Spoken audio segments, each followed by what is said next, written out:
Johnny. Come in. You just try and keep me out, Paul. Put Mr. Drake's back in the guest room. Well, Delighted to see you, Johnny. Good of you to go out of your way to come here. anything for you, Paul. Well, least you can do is offer me a drink.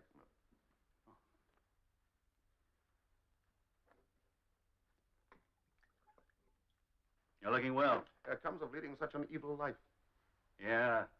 You always have the knack of pushing things around instead of... Cheers. Cheers. Now, you, Paul, now, don't you tell me that life's been pushing you around. Oh. Goes with the territory, I guess. Yeah, it does, doesn't it? Ah, come on now, Paul. Let's stop playing cute with each other. We've known each other too long and too well. What's wrong? Would you like to tell me? Maybe I can help. Nobody can help. Nothing's as bad as that, you know, Paul. It's Kathy. Kathy, what's wrong with her?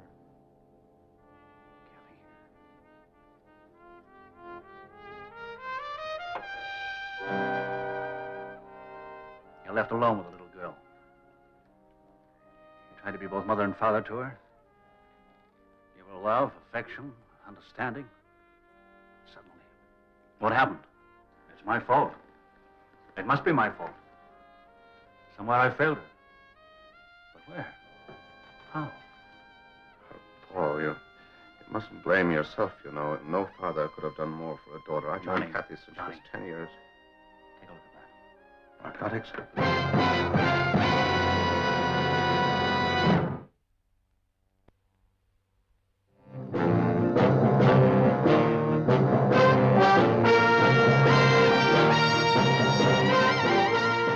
Every government has its secret service branch. America, CIA, France, Deuxième Bureau, England, MI5. NATO also has its own. A messy job? Well, that's when they usually call on me, or someone like me. Oh, yes. My name is Drake. John Drake.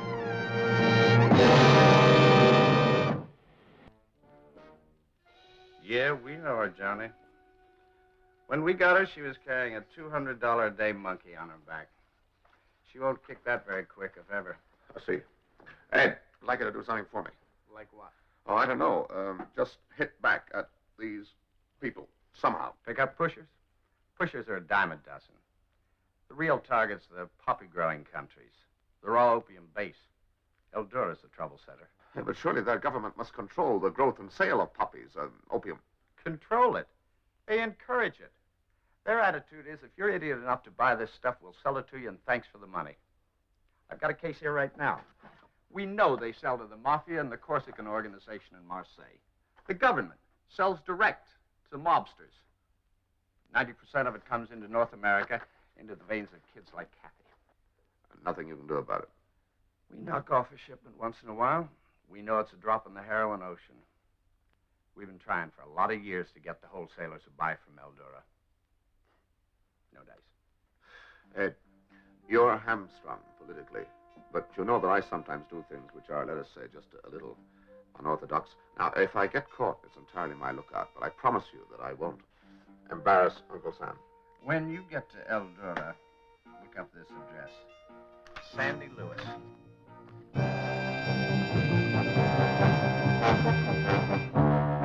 Well, you know, out here they leave tobacco smoking to the kids. Washington asked me to brief you on the local situation. I'm interested in a list of the wholesalers buying raw opium from the government. That list. You know, it'd be easy to get the key to Fort Knox. Where would the file normally be kept? The Ministry of Health. You know, it seems criminal that a responsible government should sell raw opium to known smugglers, doesn't it? Oh, anything that lucrative to a government, especially out here, automatically becomes legal. You say that your people have tried to make contact with someone in the ministry? Mr. Drake, what do you think we've been doing here? Do you think we spend our time sitting around on our office stools?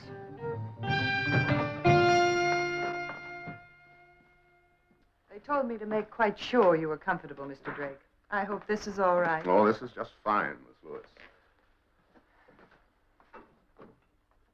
Now, Miss Lewis, since we're going to work together, let's make it a happy association, shall we? Now, back to the problem. You say you've tried to get in contact with somebody at the Ministry of Health? Yes, we've tried, Mr. Drake, but without success. We've contacted the clerks in the department concerned, but it's far too dangerous for them to cooperate, even for money. But we have pictures of the clerks working there. Good. He's British, isn't he? More British than the British. How do you mean? Anglo-Indian. I understand he's pleasant, ineffectual, rather pompous, and aggressively English. Name, Thomas Aldrich. What's the form on him?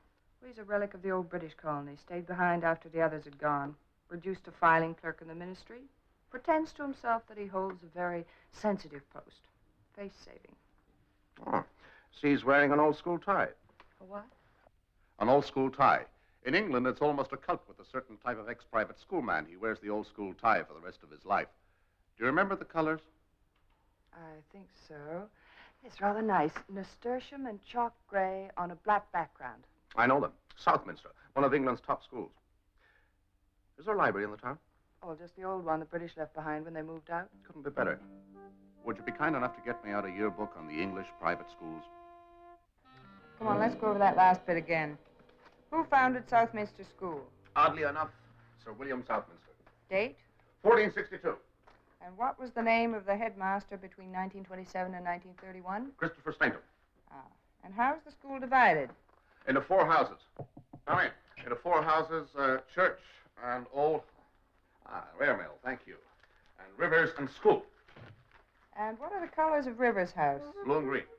And of Old House? Red and white. Ah, full marks. The old school tie. Do I look like a Southminster man?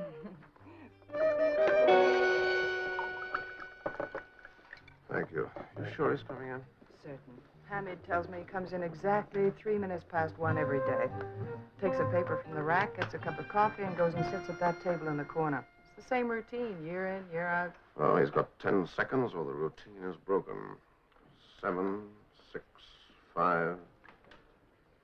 Oh, he's early. Maybe your watch is wrong. I'm impressed. Did you go to the bazaar the other day? Yes, and I bought 7 yards of the most beautiful red silk. When do you see it? So I decided I really needed a new red evening dress. You don't mean to say that you ordered 15 yards, surely? I certainly did. Not really. What are you going to do with 15 yards? Yards, Madam Supercar says she little crocodiles, you know, if it goes over one shoulder and then... What? Forgive me for intruding. Excuse me if I introduce myself. Yes, what can I do for you? My name is Aldrich, Captain Aldrich. Yeah? Oh, good gracious, darling, are you blind? Look, he's wearing an old Southminster tie. Good heavens. You didn't go to the old school, did you? My dear fellow, by all that's wonderful. Why don't you Do join us. Yes, of course. Well, what a coincidence. Oh, what year? I left in 31. Oh, long before my time. I'm terribly sorry. My name is Drayton, and this is my wife. I can't tell you how delighted I am to meet you, Mrs. Drake. How do you do? And you too, sir. This is a great occasion. Well, what are you drinking? Well, I don't. Oh, now, come, as you say, well, it's a great occasion. I'll have an anise, too. An anise. Please, an anise. How long are you staying here, Captain Aldrich? Oh, I live here. Oh. Yes, I'm with the government now. Oh, yes, how very interesting. What do you do? Well, let's call it a position of trust, shall we? Ah, yes. I understand. I knew you would. Have you been back to the old school lately? No, not for years. Great days. What house were you in? River House. Colors, blue and green. What house were you in? Old house. Colors, red and white. That's right. Great days.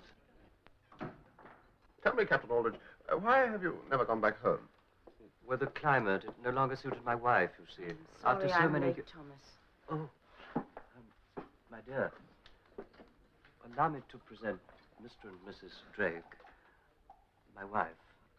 Pleased How to do meet you you. do? How do you do, Mrs. Aldrich? Won't you sit down and join us? All right. Tell me, Mrs. Aldrich, what are you drinking? No, thank you, Mr. Drake. Imagine, my dear, I was sitting over there waiting for you, and I saw Mr. Drake's tie. Southminster. How very nice for you, my dear. It's been so many years since he's last spoken to someone from his... Captain Aldrich, I have the most splendid idea. Founders' Day falls on Thursday, doesn't it? Not as I remember it. Founders' Day, 1st of May. Yes, of course. How silly of me. It's the old boys' day on Thursday. Now, look, they'll be having their annual dinner in London. Now, why don't we join them in spirit and have our own old boys' dinner here? What a good idea. By Jove, yes. Well, now we must really go. Must you? I can't tell you what this has meant to me. Well, Thursday it is then at 9 o'clock, Hotel Measloo, and the party's on me. Goodbye. Goodbye. Nice to have met you, Mrs. Aldrich.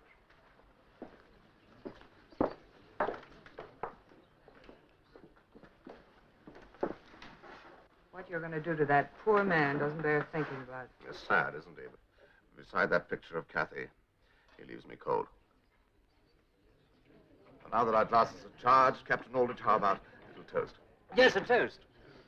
Do you remember the last lines of the old school song? Oh, yes, the old school song. Those are the days that are gone, the faces forgotten, the memories linger on. The hallowed place. Southminster. Southminster.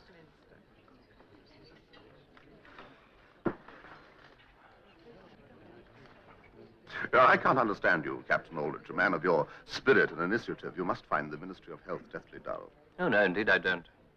I hold a post of great trust.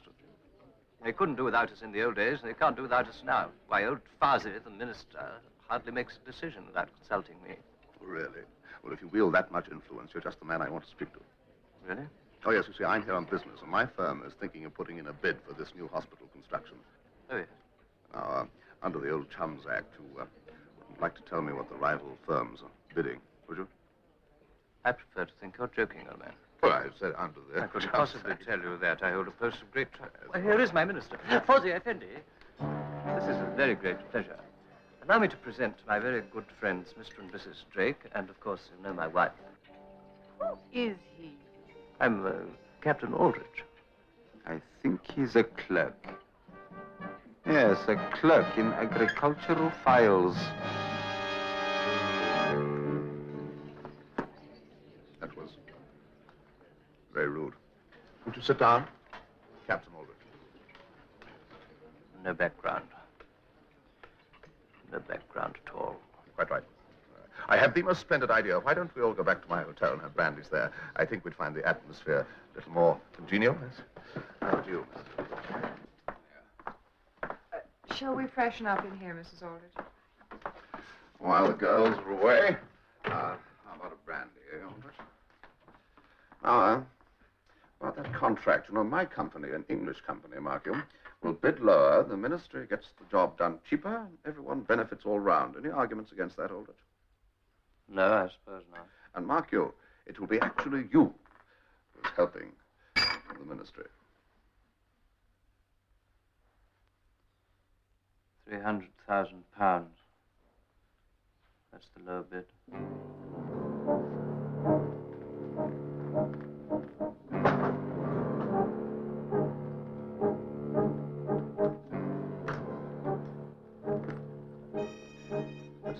For you.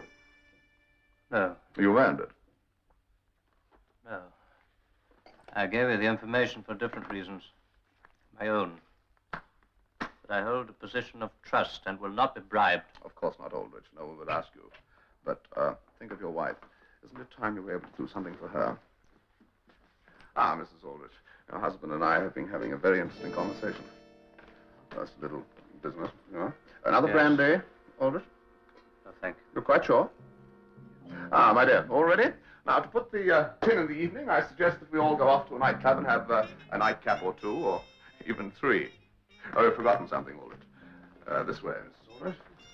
After you. Yeah? Aldrich, don't you think perhaps you want to put that in the safe?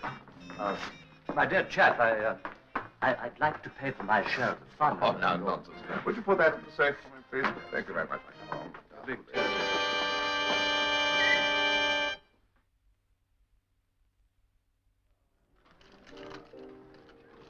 Good evening, Good evening. You remember my husband, Mr. Drake. Of course, this way. Okay, my dear fellow. Let's go make out some of this money, eh, Aldrich? Rouge impair. See those Numéro 7, rouge impair. Why don't you sit here, Mr. Aldrich? That's right. Drake, if I had known, I would have brought some cash. So not to worry, my dear fellow. It can all be arranged. You recognize Captain Aldrich of the Ministry? His credit is good? Of course. Of course. Vite, monsieur. Place your bets, ladies and gentlemen.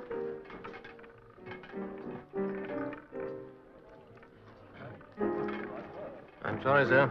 There is a limit at this table. We don't accept bets as low as that. Oh, of course, how ridiculous of me. I thought these were tens. Rien ne va plus.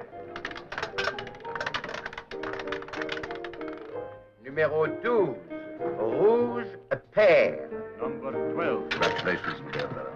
Oh, well.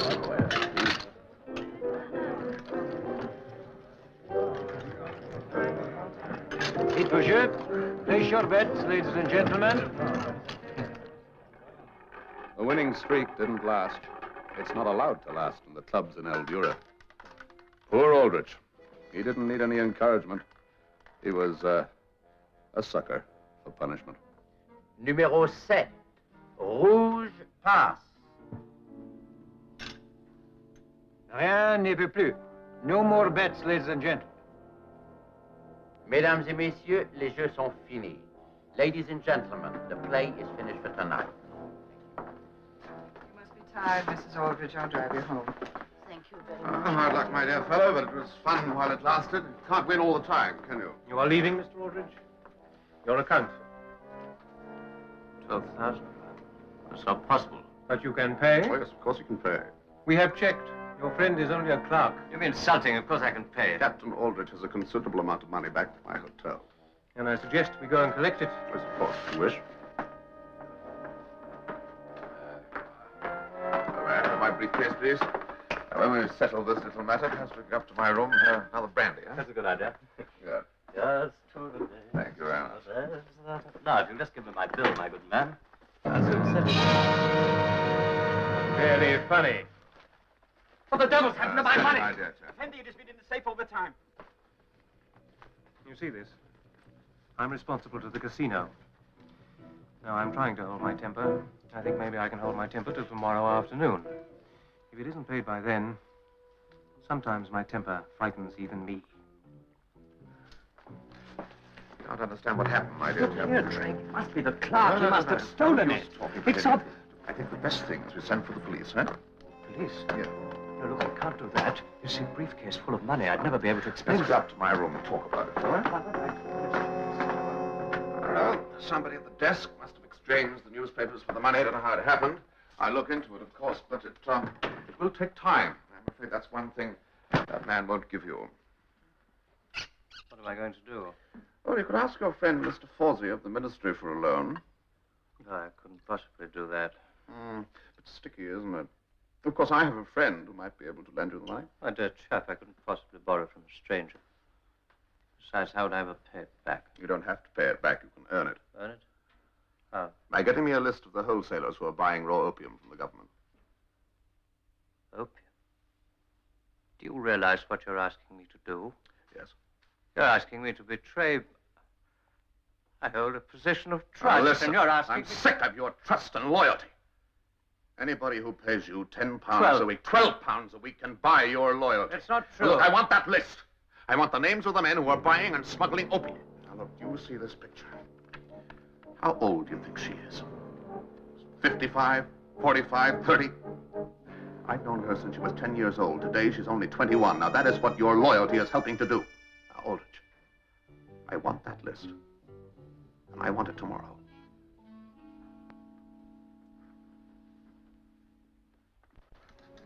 Yes, sir? That Englishman, the clerk, what's his name? Aldrich, sir. Captain Aldrich. I want him in here at once. Yes. Now, give me files.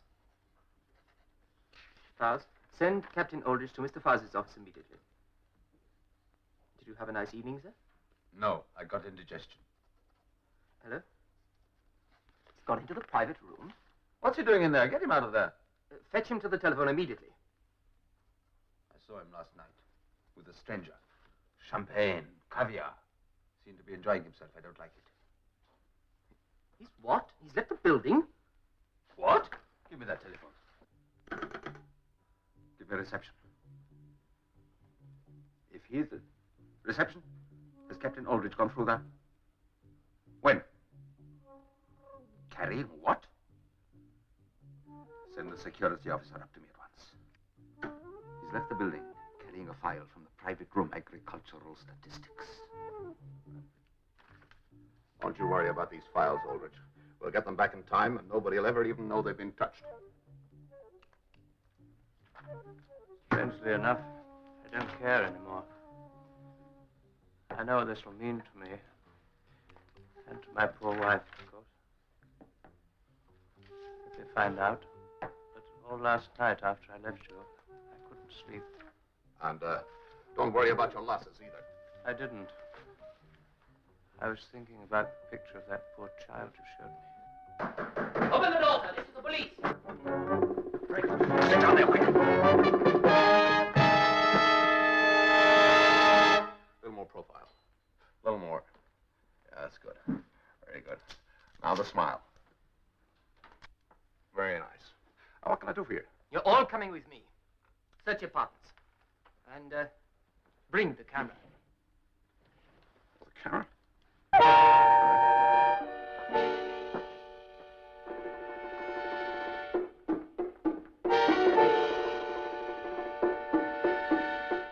And so you were just taking the lists home to work on them, hmm? That is not unusual. Camera. And this too is not unusual? Come now, Captain Aldrich, surely you can think of a better story than that. Oh, that's his story. And yours too, Mr. Drake. You, of course, were not photographing the list with this camera, hmm? No, I was not. No, you were just taking some pictures of your friend, Major Aldrich, to sell to the tourists in the Medina's risque postcards. Yeah, charming. Yes. A very serious charge for you, Mr. Drake. Espionage, good for at least 10 years. And you, Colonel Aldrich, as soon as these negatives are printed, you will be what we might call morgue fruit. Morgue fruit. Ah, here we are. Nice, clear, glossy prints. Now we shall see. What's this? Have a look. How'd they come out? Oh, they're quite good. Excuse me, please. There's a nice one now. F8 at 250. And see that one? Cross-sliding. Excellent effect, don't you think? And there's a very good one here of you, Captain Aldrich. And your boys look very nice in the background, don't they, Mr. Fawzi? That's enough. I don't know what trick you've pulled with this man, but I'll have plenty of time to find out. This will cost you at least 20 years. I consider that a small price to pay, Mr. Fawzi, for regaining my self-respect. And you? You will leave the country within 24 hours. Oh, come now. If you had any real affection for me, you'd make it 12. But before I go, I'd like to have a talk to you about the new hospital that your ministry is building. What about the hospital? I believe that the lowest bid put in for construction is 300,000 pounds. 440,000. Wait outside. Captain Aldrich, remember we were having that chat the other day? Didn't you just happen to mention that you knew that the lowest bid had been put in by a French company for 300,000 pounds? I did. And didn't you also say that the bid for 440,000 pounds had been put in by the Elac Construction Company? It was, Mr. Drake. And is not the Elac Construction Company, Mr. Fawzi, owned by some sort of relative of yours?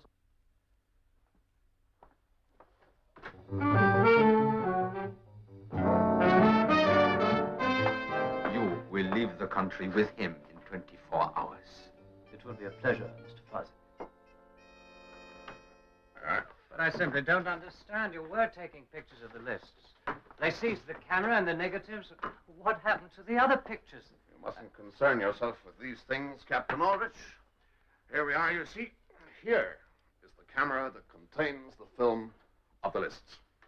I see. So it was while... While the light was being switched on and off over there, the photographs were being taken from here. What did you want a second camera for, anyway? In case you betrayed me. I would never have done that. Of course not. I should have known. Captain Aldrich, what are you going to do now? Now? I don't know. You know, I have certain influential British friends who I'm sure will be able to use a man to whom the words position of trust still have some meaning. Do you really think it might be possible? I can make it possible. Do you know, I believe you could. I'm immensely grateful to you. Well, there's just one thing, Mr. Draper. Yes? Promise me, though, that you'll never wear that tie again. Of course not, Captain Oliver. After you.